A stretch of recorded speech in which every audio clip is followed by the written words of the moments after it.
आईसारखे दैवत साऱ्या जगतात नाही असं म्हटलं जातं, पण सोलापूर जिल्ह्यातील माढा तालुक्यात मातृत्वाला काळीमा फासणारी एक संतापजनक आणि मन सुन्न करणारी घटना समोर आली आहे.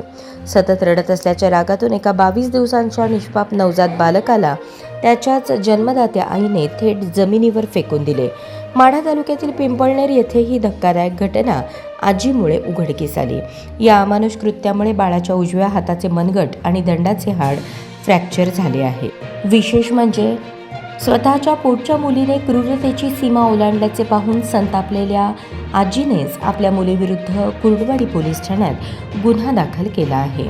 पोलीस सूत्रांकडून मिळालेल्या माहितीनुसार पिंपळनेर येथील रहिवासी जयश्री हनुमंत दीक्षित वय 45 यांची मोठी मुलगी प्राची ही बाळंतपणासाठी आपल्या माहेरी आली होती. 22 एप्रिल रोजी तिने एका गोंडस मुलाला जन्म दिला होता. 6 मे रोजी रात्री नेहमीप्रमाणे जेवण करून सर्व कुटुंबीय झोपले होते. 7 मे रोजी पहाटे 3च्या सुमारास हे 22 दिवसांचे नवजात बाळ अचानक मोठ्याने रडू लागले.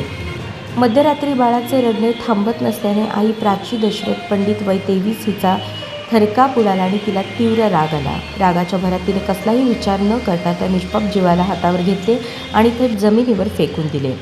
प्राचीने केलेले हे कृत्य तिची लहान बहीण संस्कृती हिने प्रत्यक्ष पाहिले आणि तिने हा प्रकार आई जयश्री यांना सांगितला. घटनेचे गांभीर्य ओळखून आजी जयश्री आणि संस्कृती यांनी तातडीने रडणाऱ्या बाळाला उपचारासाठी टेंभुर्णी येथील एका खाजगी रुग्णालयात दाखल केले. बाळाला गंभीर दुखापत झाल्याचे समजताच जयश्री दीक्षित यांनी तात्काळ आपले जावई दशरथ पंडित यांना फोनवरून घटनेची माहिती दिली आणि पिंपळनेर येथे बोलवून घेतले.